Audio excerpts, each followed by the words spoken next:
Once again, Assalamu alaikum wa rahmatullahi wa barakatuh. My dear brethren and sisters in Islam, today is Friday, the 23rd day of Safar, the second month of the Islamic calendar, 1448 years after the hijrah of our noble messenger Muhammad sallallahu alayhi wa alihi wasallam from Makkah al-Mukarramah to Al-Madinah al-Munawwara. The 7th day of August 2026 of the Gregorian calendar. We ask Allah subhanahu wa ta'ala to continue to guide us aright. May He Almighty Allah subhanahu wa ta'ala give us peace in this life, peace during our death, and peace in the hereafter. Today's khutbah is a continuation of the previous khutbah. Last week we discussed about the importance and significances of nawafil, special prayers. Some of the virtues are mentioned, that it takes you closer to Allah subhanahu wa ta'ala.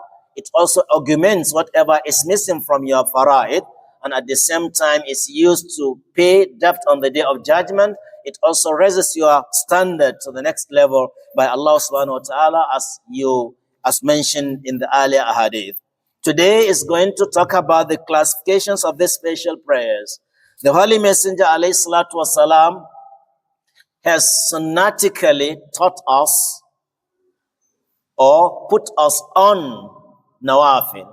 After the fara'id, the obligatory prayers, and the Messenger alayhi salatu wasalam gave a guidance on how you go closer to Allah subhanahu wa ta'ala by performing special nawafil so that you go closer to Allah subhanahu wa ta'ala. The most important of all the nawafil, which the Messenger alayhi salatu wasalam had never missed any of them, whether he was on journey, he was a traveler, or at home, he has never missed these two prayers. Number one is witr. Witr refers to an odd number special nafila. Either it is 5, 7, 9. All these are called witr. Whenever you can count any nafila, then the last one has no brother, has no sister, so to say. So such a nafila is called witr. Witr refers to an odd number. Allah is odd, is unique, and He wants to be unified. He wants to be one. And that is the importance of witr. In Allah witrun wa yuhibbul witr. So the Messenger gave us the guidance of how to perform witr.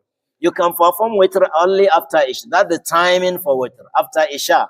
But it is more preferable if you can delay your witr until at the end of the night.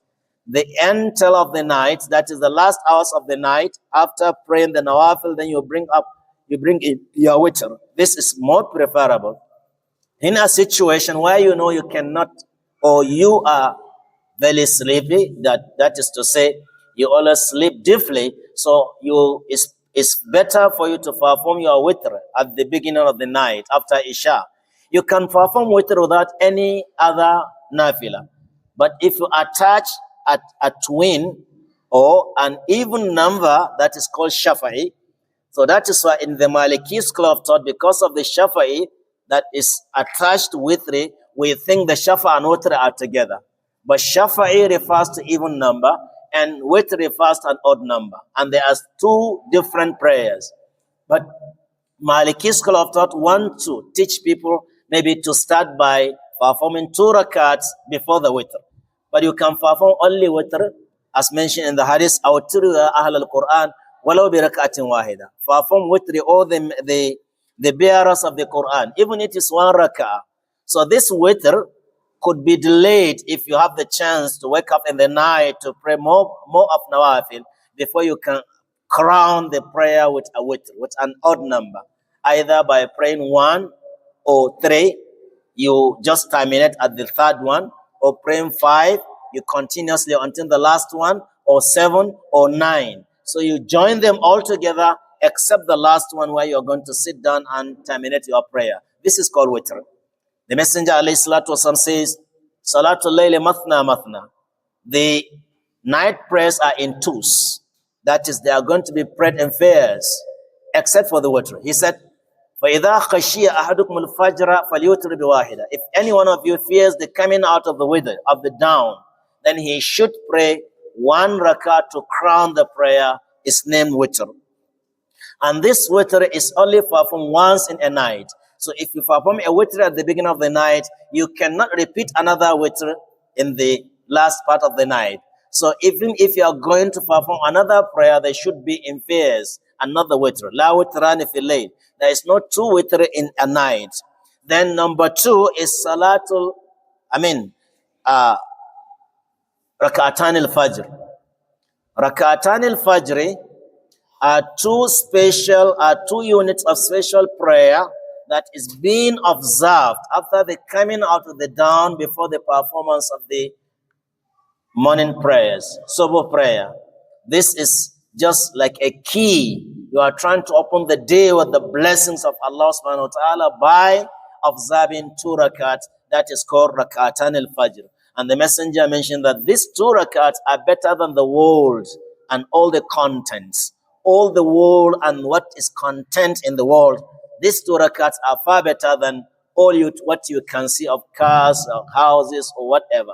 So these two rakats, the messenger had never missed them. Aisha said, even if he's traveling, he used to perform witr, he used to perform also rak'atan. In the first rakah, قُلْ آمَنَّا بِاللَّهِ وَمَا أُنزِلَ إِلَيْنَا إِلَىٰ آخِرِ الْآيَةِ. And the other verse in Surah Ali Imran, قُلْ يَا أَهْلَ الْكِتَابِ تَعَالَوْا إِلَىٰ كَلِمَةٍ سَوَاءٍ بَيْنَنَا وَبَيْنَكُمْ إِلَىٰ آخِرِ الْآيَةِ. In the second rakah. There's also another narration which is weak, that the messenger used to recite Surah Al-Sharhi, Alam Nashrah Lak Sadrak in the first rakah, and Surah Al-Fil, Alam Tara Kayfa Fa'ala Rabbuka in the second rakah. There's another narration also, he used to recite Shahid Allahu Annahu La Ilaha Illahu Wal Malaikatu Ulul Ilmi Qa'imun Bil Qist, verse 18 of Surah Ali Imran, and in the second rakah, Qul Huwallahu Ahad. To whichever you can recite, Rak'atan al-Fajr is very, very important. So therefore, we should be observing Rak'atan al-Fajr even if we are on traveling. Even if we are travelers, we can still perform these two units, two nawafil, witr and also Rak'atan al-Fajr. It's also the only prayer that can be paid. If you miss it, you can pay by either after performance of the Subh prayer, then immediately you bring the Rak'atan al-Fajr, or after the after the sunrise, you also perform the Rak'atan al-Fajr. Because of its importance. The Messenger, alayhi salatu wasalam, had never missed it, and he doesn't want the Ummah to be missing Rak'atan al-Fajr. Then the third one is Rawatib. Rawatib refers to the Nawafil, the special units of prayer that are being observed before and after the obligatory prayers. Each of the obligatory prayers has its own rawatib. Number one, the messenger used to perform Rak'atan al-Fajr before Subh prayer, 2 rakats. And then in another hadith, he used to observe 2 rakats before Zuhr and 2 rakats after Zuhr. And then 2 rakats before Asr, then 2 rakats after Maghrib, then 2 rakats after Isha. If you combine them, you have 12 units of rak'ah of Salah, and that tantamount to building a house for you in Jannah. Man salla lillahi thinti asharata rak'atan bana Allahu lahu baytan fil Jannah. Whosoever wants to have a house in Jannah should be performing this rawatib. Even if you just be observing this constantly, Rak'atan al-Fajr, 2 rakats before Asr, 2 rakat after Zuhr, 2 rakat before Asr, then 2 rakats after Maghrib and 2 rakats after Isha. You have completed a house in Jannah. Then in the narration of Sayyidina Abdullah ibn Umar, he said, Aisha, she said, the Messenger alayhi salatu wasallam used to pray 4 rakats before Zuhr and 2 rakats after Zuhr. That's another narration. In another one, the Messenger alayhi salatu wasallam who says, whosoever is fond of observing 4 rakats before Zuhr and 4 rakats after Zuhr, such a person will never be born in the hellfire. You'll never be seen in hellfire. So you want to protect yourself from the hellfire, be performing and be observing 4 rakats before Zuhr and 4 rakats after Zuhr. Inshallah, you are protected. Then Asr also, there is a hadith from Abdullah bin Umar in the book of Imam al-Tirmidhi and Imam Abu Dawud. He says, the Messenger alayhi salatu wasallam says, he supplicates, he invokes Allah subhanahu wa ta'ala, he prays for a person who can observe 4 rakats before Asr. He said, Rahimallahu ra'an salla arba'an qabla al-asr. May Allah have mercy on whosoever performs 4 rakats before Asr. Then before Maghrib, 2 rakats also is a hadith. Sallu qabla al-Maghrib, sallu qabla al-Maghrib. Pray before Maghrib, as reported by Abdullah ibn Mughaffal. Ibn Mughaffal reported the hadith in the book of Imam Abu Dawud, Imam Ahmad. Then 4 rakats after Jumu'ah is reported by Abu Huraira that the Messenger ﷺ says, whosoever performs Jumu'at prayer should perform 4 rakats after Jumu'at prayers. Then if it is in his house, the Messenger used to pray 2 rakats after Jumu'ah. These are rawatib, those before and after the obligatory prayers. Then we have the mutlaq, those that you can perform at your own will. Then we have tahiyatul masjid. The Messenger says, whosoever enters a masjid should not sit down until and unless he performs and observes 2 rakats. This is to salute the masjid. This is to honor the masjid. This is only the house of Allah where you cannot just come and sit down without honoring the masjid by praying 2 rakats. And some scholars are saying it's obligatory because the Messenger said, Wala fala yajlis. He shouldn't have sit down until he prays 2 rakats. Then we have Salatul Duha, which it could start from 2 rakats, and the timing is between from the time when the sun rises, that is maybe the heat of the sun has started, the sun has started heating, that is duha, or from the time when the sun rises above the heads of the people. That is the time the duha commences to the time of the noon. But the further delay to around 10, 11 is more rewardable. It is named Salatul Awabin in Tamradul Fisal. So Salatul Duha could be 2 rakats, 4 rakats, 6 rakats, 8 rakats, 10 or 12. The maximum of 12. The maximum of 12. That's what came from the Messenger in the hadith. He used to pray 4 and 8, as reported by Aisha, that he used to pray 4 rakat and add more to what Allah has willed for him. And Hani reported that she came to the Messenger ﷺ to report her brother Sayyidina Ali, and then she waited for the Messenger until he finished 8 rakats of Salatul Duha. And the Messenger also mentioned, whosoever prays or observes 12 rakats of Salatul Duha, such a person will have a mansion or a castle in Jannah built for him by Allah subhanahu wa ta'ala. Then Salatul Tashriq refers to the prayer that is being observed after the sunrise for the person who stays behind after the Subh prayer. After performance or observing the Subh prayer, you remain where you pray until the sun rises, remembering Allah subhanahu wa ta'ala. Then you pray only 2 rakats. Then you are going to have the rewards of Hajj and Umrah, complete Hajj and Umrah as mentioned in the hadith. Then Salatul Kifaya has also been mentioned by Allah subhanahu wa ta'ala. Whosoever can pray 4 rakats at the beginning of the day, then Allah will take care of the day for him in the remaining part of the day. Then Salatul Wudu, when you perform an ablution, there is need for you to perform 2 rakats, as mentioned by Bilal when the Messenger asked him, why did I hear your footstep in Jannah? Tell me of any righteous deed that is very keen to you. He said, Ya Rasulullah, I only knew that I cannot stay without ablution. So whenever I perform ablution, I will pray 2 rakats, and when it breaks, I will renew the ablution. I will pray 2 rakats continuously, and that is why the Messenger said he had his footsteps in Jannah. Then tilawa, we have mentioned this, we have talked about it. Sujood tilawa is the sujood for prostration. It so refers as salah. Whenever you recite any verse of prostration, you also prostrate. Then sujood shukri, whenever you have a good news that makes you happy, then prostrate to Allah subhanahu wa ta'ala.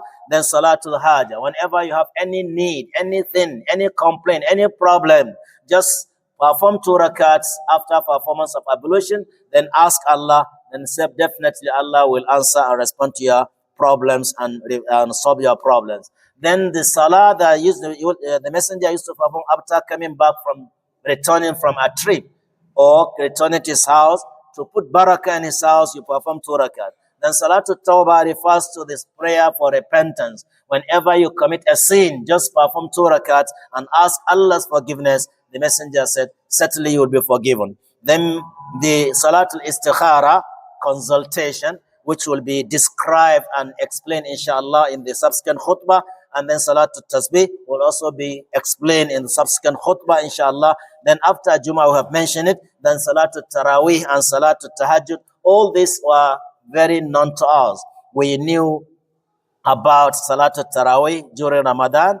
The Messenger said, whosoever stand in the month of Ramadan and perform the Taraweeh, he will be forgiven all his sins. Then Qiyamul Layl, which will be in twos, unless if you are, afraid of the coming out of the dawn, then you crown the prayer with a witr. Then Salatul Eid, Salatul Khusuf for eclipse, and then Salat for rain. All these are prayers that are sunnatically left behind as a guidance taught by the Messenger alayhi salatu wasalam. From there, you have the chance to perform nafila, whichever time is not prohibited. You can perform the number of nafila that you think you can.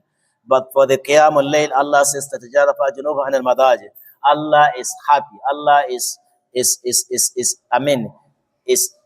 surprised with a person who stands in the night to pray after he has a very beautiful bed and very beautiful wife, abandoning his bed, abandoning his beautiful wife to come and stand before Allah subhanahu wa ta'ala. It makes Allah happy. May Allah subhanahu wa ta'ala give us the ability to perform this nawafil. May Allah accept it from us. Assalamu alaikum wa rahmatullahi wa barakatuh.